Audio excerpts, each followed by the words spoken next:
dunia. Kata Salman, aku heran melihat orang ini. Dia terus kejar dunia tanpa mau tahu halal haram, sementara mati sedang ada di depan matanya, tinggal tunggu kapan tiba saja dia akan mati. Yang kedua, orang yang lalai sementara ia tidak terlalaikan. Dia selalu malas berbuat ibadah sementara malaikat terus mengawasi dan akan mati. Dan yang ketiga,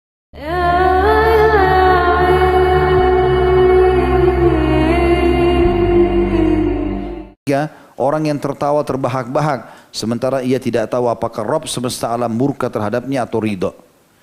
Dan ada 3 hal yang menyedihkanku hingga membuatku menangis. Kalau tadi membuatnya heran sambil dia menertawakan orang-orang ini. Kalau sekarang dia bilang saya sedih dengan 3 hal dan membuatku sampai menangis. Yang pertama, berpisah dengan Muhammad SAW dan golongannya. Maksudnya setelah Nabi SAW meninggal, para sahabatnya mulia juga meninggal, tinggal dia tertinggal. Allahu alam dia bisa bertahan atau tidak, seperti itulah maksudnya, dia bersedih dengan itu. Yang kedua, kengerian sakaratil maut. Bagaimana orang menghadapi itu sementara dia tidak tahu dia ke surga atau ke neraka. Kemudian juga ketika berdiri di hadapan Rabbku yang ketiga, sementara aku tidak tahu aku ke surga atau ke neraka.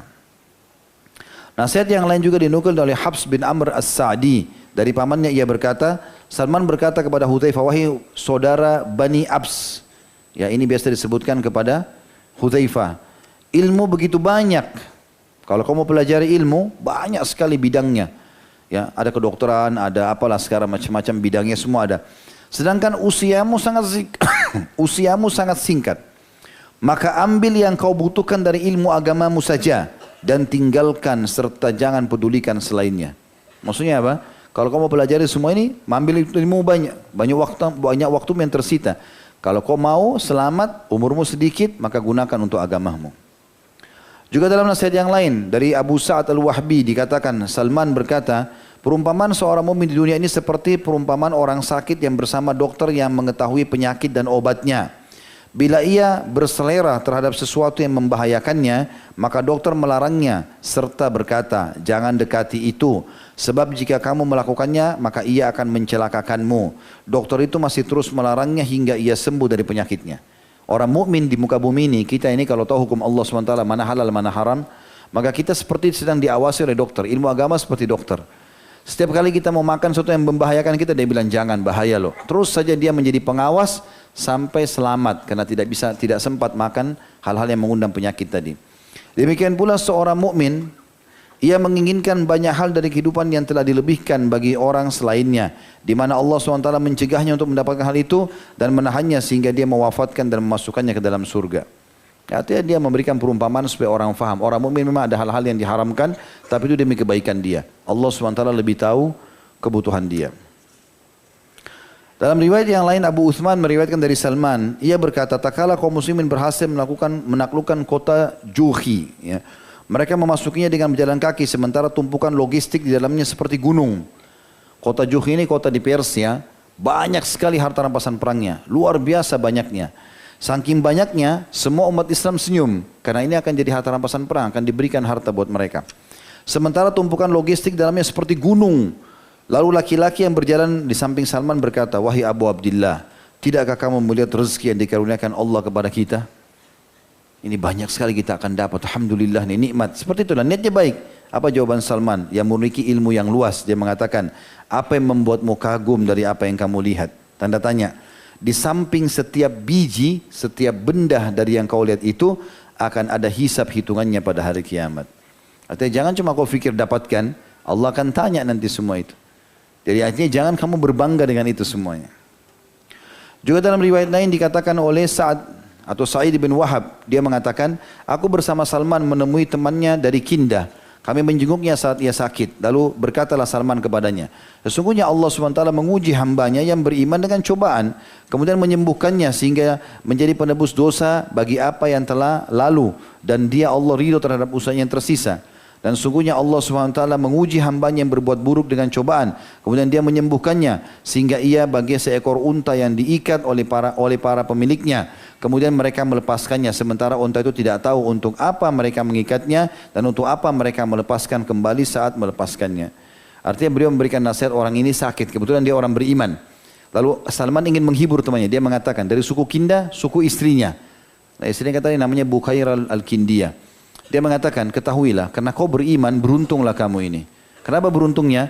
Karena orang beriman kalau lagi sakit, Allah subhanahu wa ta'ala bersihkan dosa-dosanya dengan sakit itu.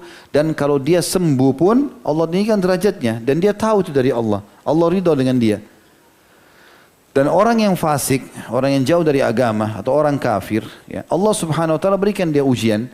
Lalu kemudian dia tidak tahu apa itu ujian. Dia cuma tahu mencari jalan keluar supaya sembuh. Dan pada saat Allah sembuhkan dia seperti unta yang dilepaskan oleh majikannya. Dia nggak tahu kenapa dia dilepas, kenapa juga dia diikat. Ini bahasa-bahasa kiasan tentang kedudukan orang-orang beriman.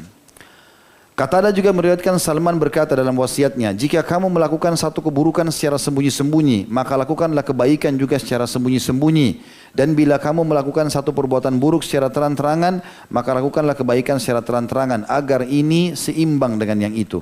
Maksudnya kalau kau pernah lakukan dulu, sekarang ganti dengan kebaikan. Juga ada seseorang namanya Maimun bin Mihran, seorang ulama tabi'in yang masyhur.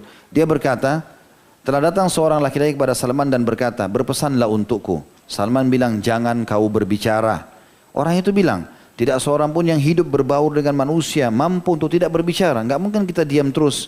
Salman bilang, jika kau berbicara pun harus, maka bicaralah dengan hal yang baik atau diamlah. Orang itu bilang, tambahkan pesan wasiat untukku. Kata Salman, jangan marah. Orang itu mengatakan, sungguhnya terkadang ada sesuatu yang tidak dapat aku kendalikan. Atau aku tidak dapat mengendalikan dan sesuatu itu bisa menguasaiku. Maka kata Salman, jika engkau marah maka tahan lisanmu atau lidahmu dan juga tanganmu. Dia cukup kau hanya marah kelihatan di raut wajahmu, tapi lisanmu kontrol, tanganmu juga kontrol. Orang itu berkata, tambahkan lagi nasihatnya. Ia mengatakan, jangan berinteraksi dengan manusia. Maka ia menjawab, tidak ada seorang pun yang hidup di tengah manusia mampu untuk tidak berinteraksi dengan mereka. Maka Salman mengatakan, jika kamu berbaur dengan mereka dan harus, maka jujurlah dalam berbicara dan tunaikanlah amanah. Artinya ini nasihat-nasihat yang sangat luar biasa yang Salman sampaikan kepada orang ini. Dan riwayat yang terakhir berhubungan dengan wasiatnya adalah riwayat Malik ibn Anas. Bahwasanya Salman Al-Farisi biasa berteduh di bawah bayangan sesuatu kemanapun ia berkeliling. Karena ia tidak memiliki rumah. Jadi Salman pindah-pindah terus.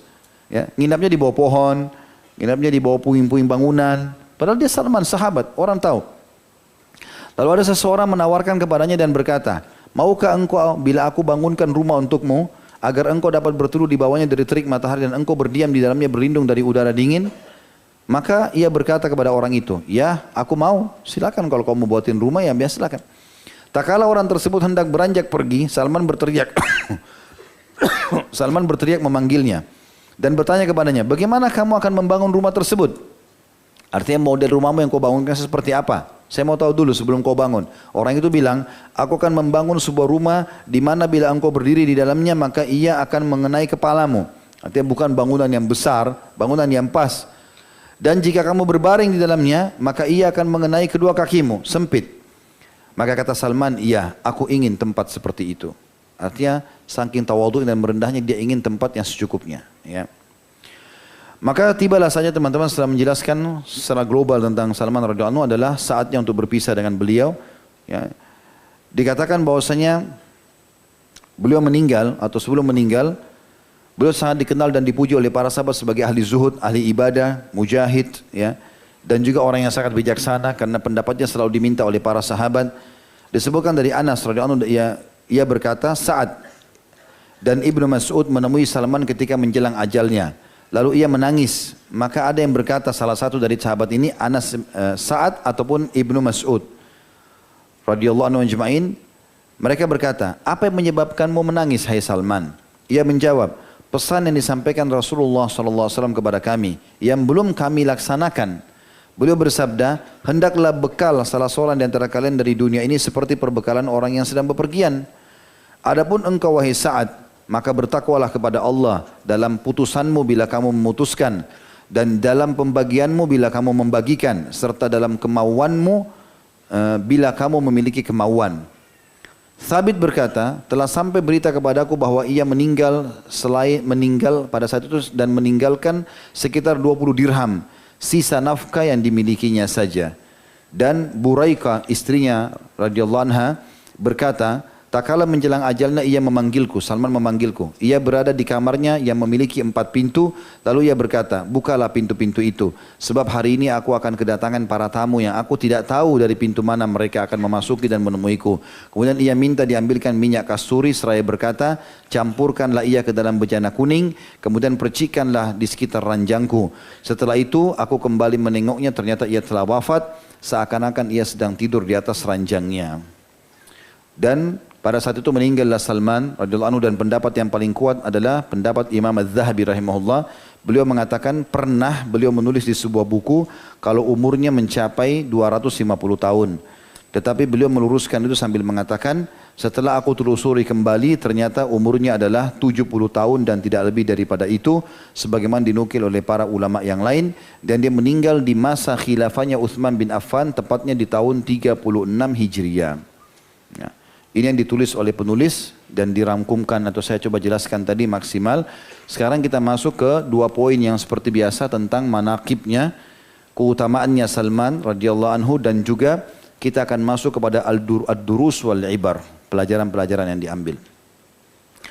Yang pertama teman-teman sekalian, manaqibnya Salman atau keutamaannya beliau radhiyallahu anhu. Yang pertama sekali, dia masuk Islam dan dia tadinya Nasrani. Karena dia Nasrani atau dari ahli kitab, kita juga sudah pernah jelaskan ini di kisah Abdullah bin Salam radhiyallahu anhu ajma'in, ada pendeta Yahudi dan ini adalah pendeta Nasrani. Mereka akan mendapatkan orang-orang ahli kitab kalau masuk Islam double pahala. Karena pahala beriman kepada risalah Nabi Isa atau Nabi Musa, kemudian risalah Nabi Muhammad SAW. Dan itu sudah sangat masyhur kisahnya ya. Seperti hadis Nabi SAW, thalathatun yu'tawna ajrahum marratain. 3 orang yang pasti Allah kasih pahalanya double. Yang pertama, rajulun min ahli kitab amana bi nabihi wa adrakan nabiyya sallallahu alaihi wasallam fa amana bihi wattaba'ahu wa saddaqahu falahu ajran. Seorang laki-laki dari ahli kitab Yahudi atau Nasrani yang telah beriman kepada risalah nabinya Musa atau Isa alaihi wassalam. Kemudian mereka mendapatkan masa kenabian Nabi Muhammad SAW dan mereka beriman. Lalu mereka mengikutinya dan membenarkan. Maka dia dapat 2 pahala. Yang kedua adalah abdun mamlukun adda haqqallahi ta'ala wa haqqa sayyidihi. Dan seorang hamba sahaya yang memberikan hak tuannya, hak Tuhannya dan hak tuannya. Ya. Diberikan haknya Allah, dia ibadah dan dia juga memberikan hak tuannya. Ini dapat double pahala. Dan yang ketiga, warajulun kana lahu amatun fagadzaha fa ahsana gizaaha thumma addabaha fa ahsana adabaha thumma ataqaha wa tazawwajaha falahu ajran. Seorang laki-laki yang memiliki budak wanita, kemudian dia memberinya makanan dengan sebaik-baik jenis makanan, dia mendidiknya dengan sebaik-baik pendidikan, lalu dia bebaskan dari keterbudakan, lalu dia menikahinya, maka dia mendapatkan 2 buah pahala. Tapi saksi bahasan kita adalah bagaimana ahli kitab kalau beriman mendapatkan 2 pahala. Dan insya Allah sebentar lagi ada seseorang yang akan masuk Islam insya Allah dari ahli kitab ini. Yang kedua, keutamaannya ya, adalah orang yang sibuk mencari kebenaran dan perlu dijadikan sebagai pelajaran, dan bagaimana dia konsisten untuk mencari kebenaran itu dan bersabar. Mulai dari pendeta pertama, kedua, ketiga, keempat, kelima, sampai akhirnya menjadi budak Yahudi sampai menemui Nabi SAW dan berpegang teguh sampai meninggal di atas keimanan. Yang ketiga, dia telah mengkatib dirinya sendiri tadi ya, membebaskan dari keterbudakan. Dan semua itu dengan tujuan agar dia ya, bebas dari keterbudakan dan bisa bebas beribadah di jalan Allah Subhanahu Wa Taala. Dan karena niat baiknya ini, maka dia mendapatkan mukjizat Nabi SAW. Tadi pohon kurma yang 300 Nabi tanamkan, tumbuh semuanya, pairannya juga jadi, dan Nabi juga berikan kepada dia seperti butir telur dari emas, dan itu bernilai sama dengan 5 kilo emas. Yang keempat, pemilik pendapat untuk menggali lubang parit, ya. Dan itu memberikan jawaban bahwasanya dia telah memanen pahala seluruh muslimin di saat itu. Karena dengan idenya lah akhirnya orang-orang musyrik tidak berhasil menyerang Madinah. Yang kelima, Nabi SAW memasukkan Salman sebagai ahlil bait. Sebagaimana sabda Nabi SAW, Salman bagian dari kami ahlil bait. Dan ini kemuliaan tersendiri menjadi bagian dari keluarga Nabi SAW. Yang keenam, bagaimana para sahabat memujinya. Dan sudah kita jelaskan tadi ya, pujian Ali bin Abi Thalib, ya, pujian sahabat-sahabat Nabi tadi banyak tentang beliau. Ini sudah kita jelaskan, saya tidak ulangi lagi. Yang ketujuh, telah turun kepadanya ayat-ayat Al-Quran. Di antaranya surah Ar-Ra'd tadi ayat 43 dan Al-Jumu'ah ayat 3. Ya, yang membuktikan tentang kebenarannya di sisi Allah Subhanahu Wa Taala, kebenaran imannya.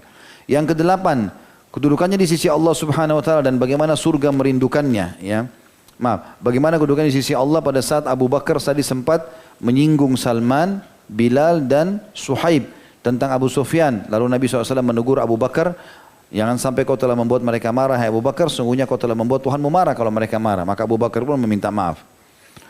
Yang ke-9 adalah rindunya surga kepadanya. Dan ini tidak semua sahabat seperti ini. Artinya bukan cuma sekedar jaminan surga, tapi surga merindukannya. Yang ke-10, takutnya dari Allah Subhanahu Wa Taala. Kita sudah berikan contoh-contoh tadi bagaimana dia takut akan kezaliman. Dan dia mengajarkan kepada sahabatnya Abu Darda supaya jangan sampai berbuat kezaliman. Jadi pura-pura jadi tabib tadi riwayatnya ya.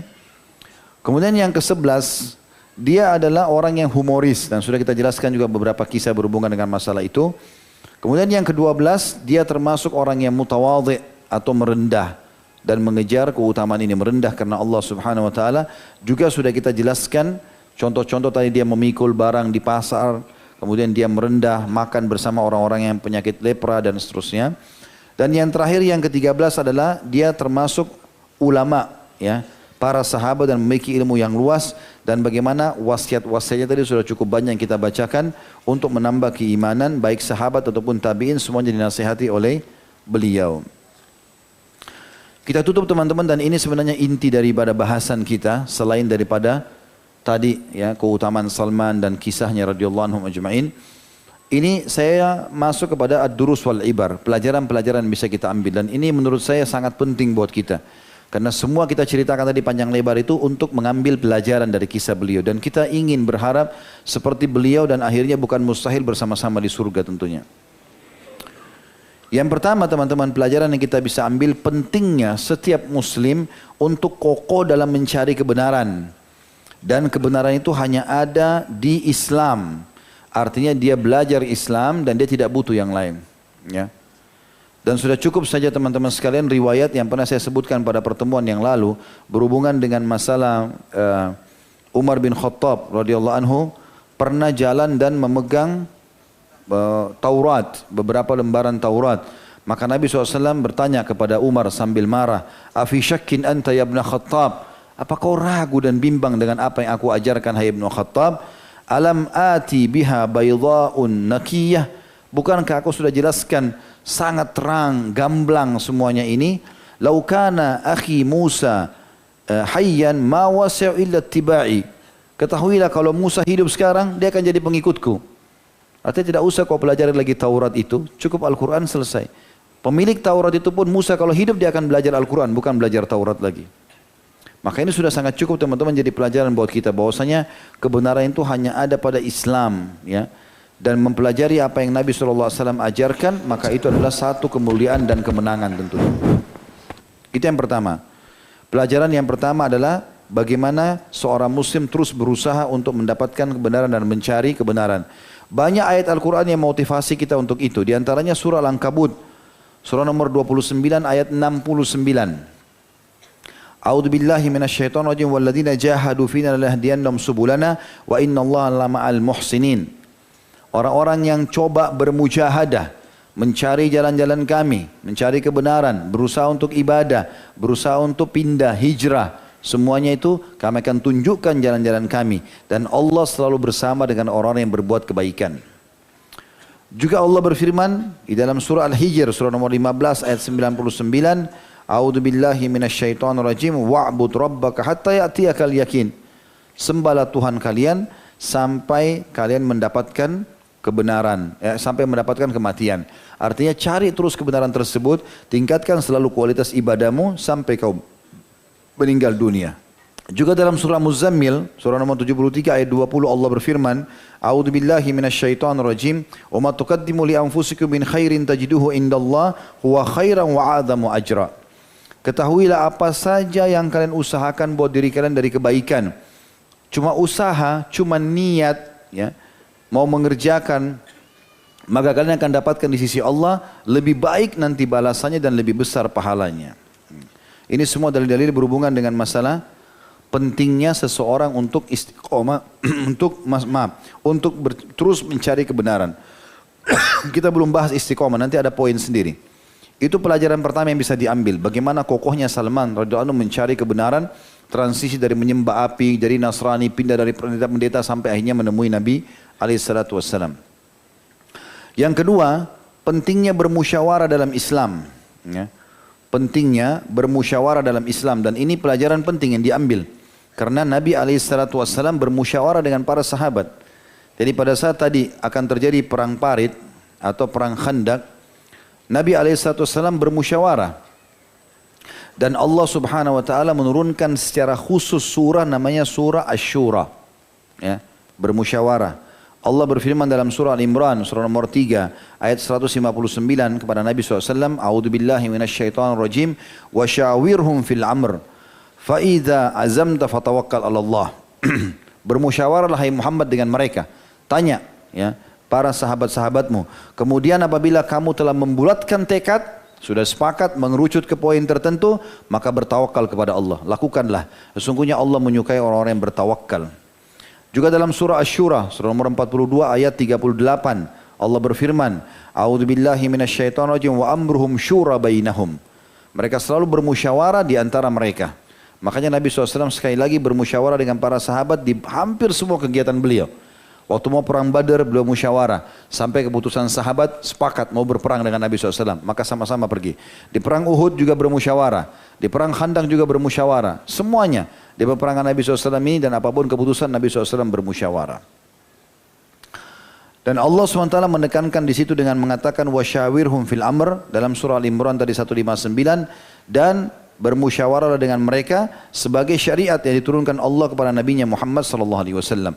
Begitu juga dengan surah Asy-Syura 38 tadi wa amrum syura bainahum, menandakan bahwasanya semua muslim diwajibkan untuk saling bermusyawarah satu sama yang lain, terutama dengan orang-orang yang bijak untuk itu.